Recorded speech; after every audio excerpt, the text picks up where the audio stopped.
Night security guard ने अजीबोगरीब आवाजें सुनी और वह भागना चाहता था, लेकिन लोहे का दरवाजा कसकर बंद था। अचानक पीछे से एक विशालकाय जीव ने उस पर हमला किया, जिससे वह इतना डर गया कि वह बेहोश हो गया। जब उसकी नींद खुली तो ब्लेड से ढका एक विशालकाय एनिमेट्रॉनिक उस पर हमला कर रहा था। एक तेज चीख हवा में गूंज उठी, जो धीमी होती गई, और फिर फ्रेडी फेज़बियर के पिज्जा ने एक और दुखद आत्मा को निगल लिया। कहानी माइक नाम के एक युवक से शुरू होती है। उसके माता पिता की मृत्यु हो गई थी और वह अपनी छोटी बहन एबी की देखभाल करने के लिए अकेला रह गया था। माइक ने सालों तक हर संभव काम किया, चाहे वह कितना भी कठिन क्यों न हो, बस एबी को बेहतर जीवन देने के लिए। एक दोपहर अपने लंच ब्रेक के दौरान मॉल के सुरक्षा गार्ड के रूप में काम करते हुए वह आइसक्रीम खरीदने के लिए बाहर गया। अचानक उसने देखा कि एक खोया हुआ छोटा लड़का एक खुरदुरा दिखने वाले आदमी को घसीटता हुआ ले जा रहा है। माइक तुरंत लड़के को बचाने के लिए आगे बढ़ा, उस आदमी को फव्वारे में पटक दिया और उसकी पिटाई की। बाद में उसे अपनी गलती का एहसास हुआ, वह आदमी वास्तव में लड़के का पिता था। इस गलतफहमी के कारण माइक को अपनी नौकरी से हाथ धोना पड़ा। इसके बाद वह मदद के लिए एक करियर एजेंसी के पास गया। उसके करियर काउंसलर स्टीव ने उसे एक नई नौकरी की पेशकश की, फ्रेडी फेज़बियर पिज़्ज़ेरिया में एक नाइट सिक्योरिटी गार्ड की नौकरी। माइक ने तुरंत मना कर दिया। यह वेतन के बारे में नहीं था, बल्कि इसलिए क्योंकि वह रात में काम नहीं कर सकता था। हर रात उसे अपनी नींद की गोली लेनी पड़ती थी और उसी सपने में वापस जाने में वह हमेशा उस दिन वापस जाता था जब उसके छोटे भाई गैरेट का अपहरण हुआ था। वह एक धूप वाला दिन था और परिवार बाहर डेरा डाले हुए था। एक आदमी अचानक गैरेट को एक कार में खींच ले गया। माइक ने पूरी ताकत से उसका पीछा किया, लेकिन वह कभी नहीं पकड़ सका। गैरेट को फिर कभी नहीं देखा गया, वह उस दिन से मर चुका था। माइक ने अपहरणकर्ता को खोजने की कसम खाई,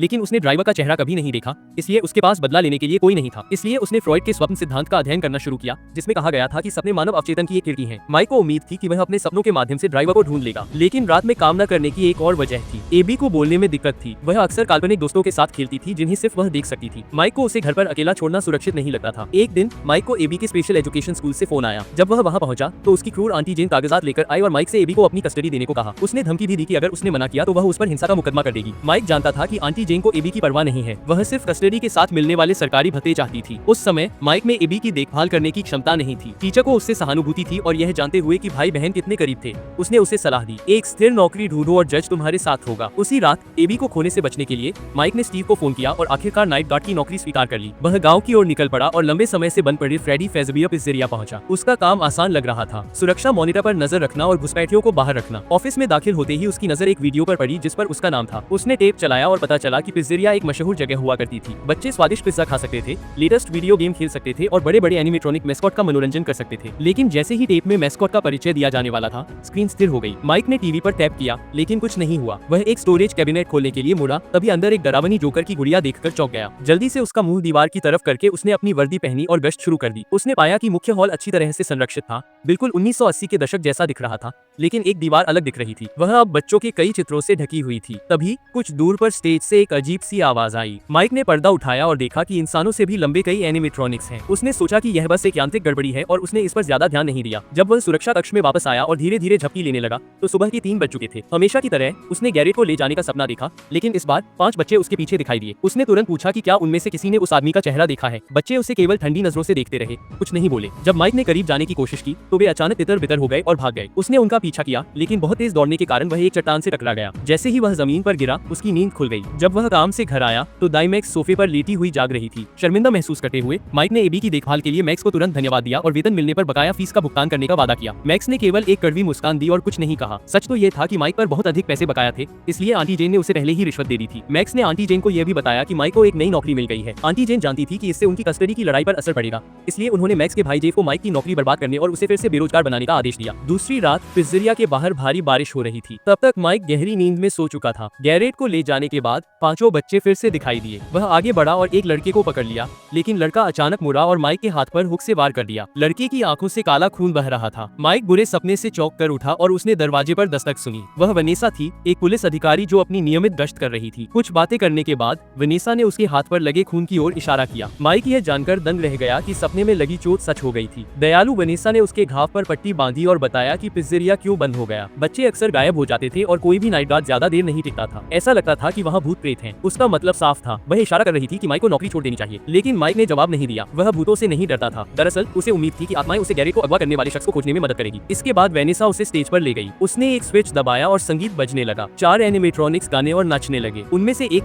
फॉक्सी बिल्कुल सपने में आए लाल बालों वाले लड़के जैसा दिख रहा था, बस उसके हाथ में समुद्री लुटेरे जैसा हुक था। माइक सोच में डूबा हुआ था, तभी नीले खरगोश बोनी के इलेक्ट्रिक गिटार में खराबी आ गई और शो अचानक खत्म हो गया। उसे एहसास होने से पहले ही शो बंद होने का समय हो गया था। जाने से पहले वेनेसा ने उसे फिर से याद दिलाया, लापता बच्चों की आत्माएं अभी भी यहाँ हैं, भूतों के बहकावे में मत आना। जैसे ही दोनों चले गए, जेफ 2 ठगों के साथ पिज़्ज़ेरिया में घुस गया। उन्होंने जगह को खंगाला, लोहे की छड़ों से सब कुछ तोड़ दिया।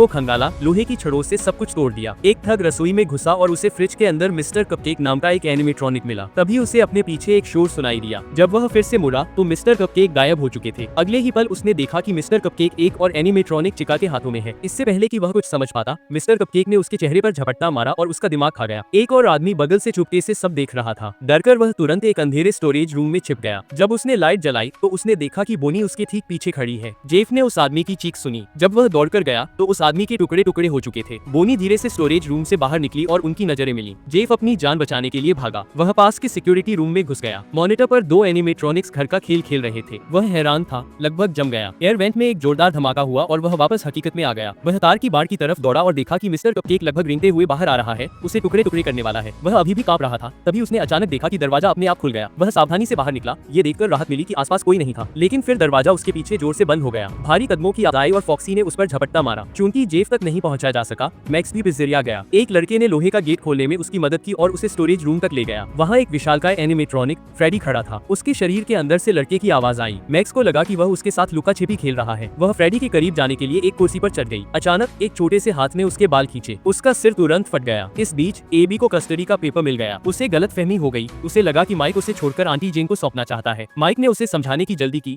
बार बार वादा किया, जब तक कि एबी ने आखिरकार रोना बंद नहीं कर दिया। इसके तुरंत बाद वेनेसा आ गई। उसने कहा कि पिज्जेरिया में चोरी हुई है, लेकिन ताला तोड़ने के कोई संकेत नहीं थे। उसे सुरक्षा कक्ष में नींद की गोलियों की एक बोतल भी मिली और उसने माइक पर बहुत अधिक दवा लेने का आरोप लगाया, ये दावा करते हुए कि उसने दरवाजा खुला छोड़ दिया था। माइक उसे बात करने के लिए नदी किनारे ले गया। उसने अपने दुखद अतीत के बारे में बताया और दया की भीख मांगी। वह अपने माता पिता और भाई को पहले ही खो चुका था। अगर उस पर दोबारा आरोप लगा तो वह अपने इकलौते परिवार एबी को भी खो देगा। सहानुभूति दिखाते हुए वेनेसा ने गोलियां फेंक दी और उसे बचाने का वादा किया, लेकिन उसने उसे फिर कभी पिज्जेरिया में न सोने की चेतावनी दी। तीसरी रात माइक मैक्स से नहीं मिल सका, इसलिए उसके पास एबी को अपने साथ काम पर लाने के अलावा कोई चारा नहीं था। उसने उसके लिए एक छोटा सा टेंट लगाया ताकि वह सो सके। उसके बाद ही उसने पिज्जेरिया साफ करना शुरू किया। सुबह 4 बजे थका हुआ और नींद में डूबा माइक सो गया। उसने ध्यान नहीं दिया कि सुरक्षा कक्ष का दरवाजा अपने आप खुल गया। एक लड़के ने एबी को पुकारा और उसे मंच की ओर ले गया। पर्दे के पीछे दो चमकती सुनहरी आंखों के अलावा पूरा अंधेरा था।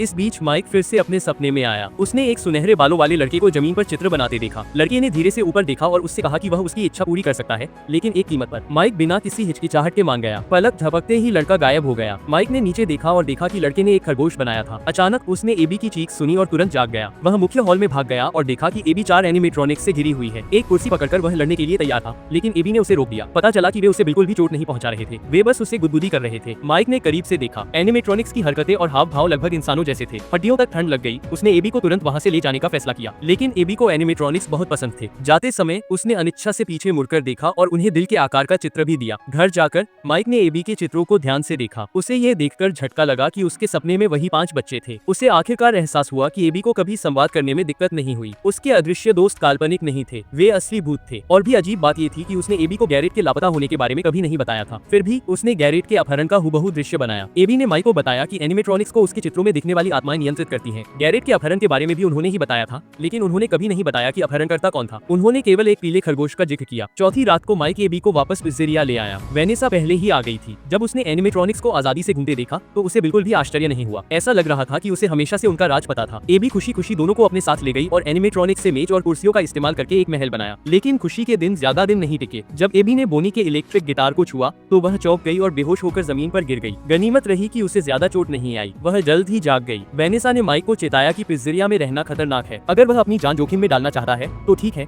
लेकिन उसे एबी को कभी भी वहाँ नहीं घसीटना चाहिए। अगले दिन माइक ने आंटी जेन को अपने घर बुलाया और उनसे कहा कि वह एबी का ख्याल रखें, लेकिन एबी ने साफ मना कर दिया, ये सोचकर कि माइक अब उसे नहीं चाहता। वह अपने कमरे में भागी और गुस्से में अपने चित्रों में माइक का चेहरा काला कर दिया। माइक के पास समझाने का समय नहीं था। वह फार्मेसी में गया और नींद की गोलियां खरीदी। वापस सुरक्षा कक्ष में आकर उसने तुरंत एक गोली निगल ली, इस उम्मीद में कि वह जल्दी से सपना देखेगा और आखिरकार सच्चाई का पता लगा लेगा। लेकिन यह सपना एक बुरे सपने में बदल गया। पहली बार वह गैरेट के अपहरण से पहले के पल में वापस गया। उसके पीछे 5 बच्चे दिखाई दिए, जिससे उसकी गहरी इच्छा उजागर हो गई। सच में माइक जो सबसे ज्यादा चाहता था वह अपहरणकर्ता के खिलाफ न्याय नहीं था। वह केवल अपहरण से पहले गैरेट के साथ खुशहाल जीवन में लौटना चाहता था। बुरे लड़के ने उससे वादा किया कि अगर वह एबी को सौंप देता है तो वह अपने माता पिता और भाई से फिर से मिल सकता है। उसका परिवार उसके पास आया, उससे जाने का आग्रह करते हुए, ये कहते हुए कि माइक एबी का ख्याल नहीं रख सकता। कुछ ही दिनों में माइक अतीत में वापस जाने के लिए तैयार हो गया और एबी को छोड़ने के लिए भी हाँ कह दिया। लेकिन जब उसने गैरेट के छोटे से चेहरे को हल्के से छुआ तो एबी की मीठी मुस्कान उसके दिमाग में अचानक कौंध गई। उस पल उसे आखिरकार समझ आया कि कि एबी को सौंपने का वास्तव में क्या मतलब है। गुस्से और पछतावे से वह चिल्लाया कि वह फिर से चुनना चाहता था, लेकिन तब तक बहुत देर हो चुकी थी। पलक झपकते ही जंगल खाली हो गया,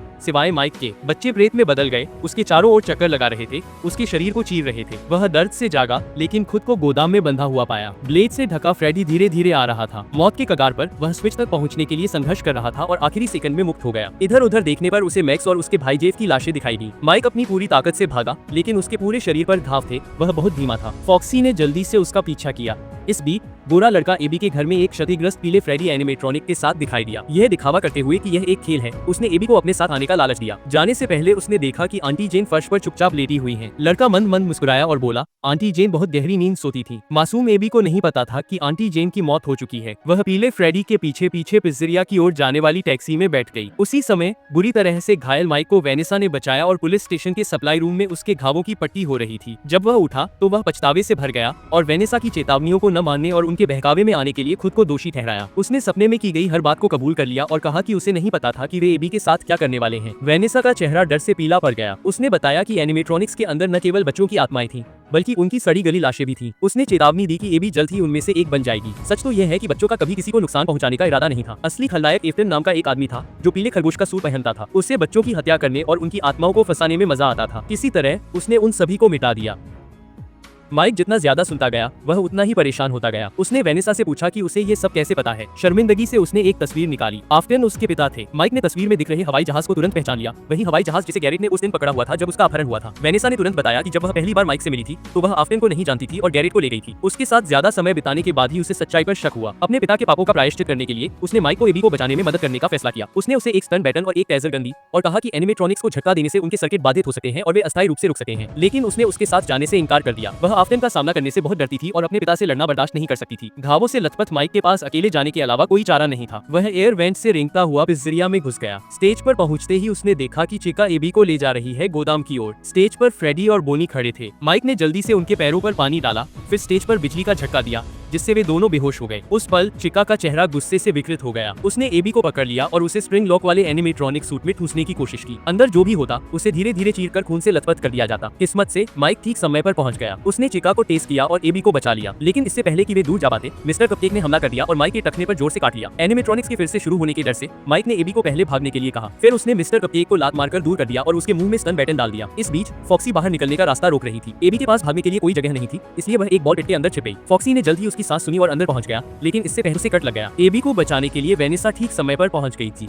जब माइक मुख्य हॉल में लड़खड़ाता हुआ आया तो एबी वहां नहीं थी नजर आ रहा था। असली अपराधी पीला खरगोश आफ्टन आखिरकार माइक के करीब आता हुआ दिखाई दिया। माइक ने टेजर से फायर किया, लेकिन उसका कोई असर नहीं हुआ। आफ्टन एनिमेट्रॉनिक नहीं था। हंसते हुए उसने कबूल किया कि गैरेट को उसने ही मारा था। फिर एक बार से उसने माइक को बेहोश कर दिया। उसी समय वेनेसा अपनी बंदूक लेकर आ गई। उसने अपने पिता से रुकने की विनती की। आफ्टन ने अपना मुखौटा फाड़ दिया। पता चला कि वह असल में स्टीव था, जिसने खुद को माइक के करियर काउंसलर के रूप में प्रदर्शन किया था। आफ्टन ने वेनेसा को घूरकर देखा। उसके विश्वासघात पर क्रोधित होकर उसे एक कृतघ्न बच्ची कहा जो अपने ही पिता के खिलाफ एक बाहरी व्यक्ति का साथ दे रही है। उसने कसम खाई कि वह माइक और एबी दोनों को मार डालेगा। वेनेसा ने दांत पीसते हुए गोली चलाई, लेकिन वह बेकार थी। खरगोश का सूट बॉडी आर्मर से ज्यादा मजबूत था। गोली सिर्फ एक छोटा सा निशान बना पाई। आफ्टन आगे बढ़ा और वेनेसा का गला पकड़ लिया, लेकिन गुस्से में वह यह नहीं देख पाया कि एबी चुपचाप माइक को जगा रही है। माइक ने जब आंखें खोली तो उसने दीवार पर बच्चों के चित्र देखे। एक चित्र साफ दिखाई दे रहा था, पीले खरगोश की तस्वीर जिसमें बच्चे हाथ में हाथ डाले हुए हैं। उसे वेनेसा की बात याद आई कि पीला खरगोश बच्चों की याददाश्त मिटाने और उन्हें अपने काबू में रखने के लिए तरकीबें अपनाता है, इसलिए उसने एबी से सच बताने को कहा। होशियार एबी ने जल्दी से कागज फाड़ा, पीछे की तरफ चित्र बनाया और दीवार की तरफ दौड़ी। आफ्टन को आखिरकार एहसास हुआ कि कुछ गड़बड़ है। उसने एबी को रोकने की कोशिश की, लेकिन वेनेसा ने उसे पकड़ लिया। अपनी जान बचाने के लिए उसने बिना किसी हिचकिचाहट के वेनेसा पर वार कर दिया। अपनी बेटी की हताश आंखों में देखते हुए उसे अपराध बोध की एक हल्की लहर दौड़ गई। उसी पल एबी ने अपनी ड्राइंग दीवार पर लगा दी। एनिमेट्रॉनिक्स ने तस्वीर देखी, एक क्रूर पीला खरगोश। उन्हें आखिरकार याद आया कि उन्हें कैसे मारा गया था और वे आफ्टन के नियंत्रण से मुक्त हो गए। मिस्टर कपकेक ने पहले हमला किया, आफ्टन के विशेष सूट को फाड़ दिया। छिपे हुए स्प्रिंग लॉक ढीले हो गए,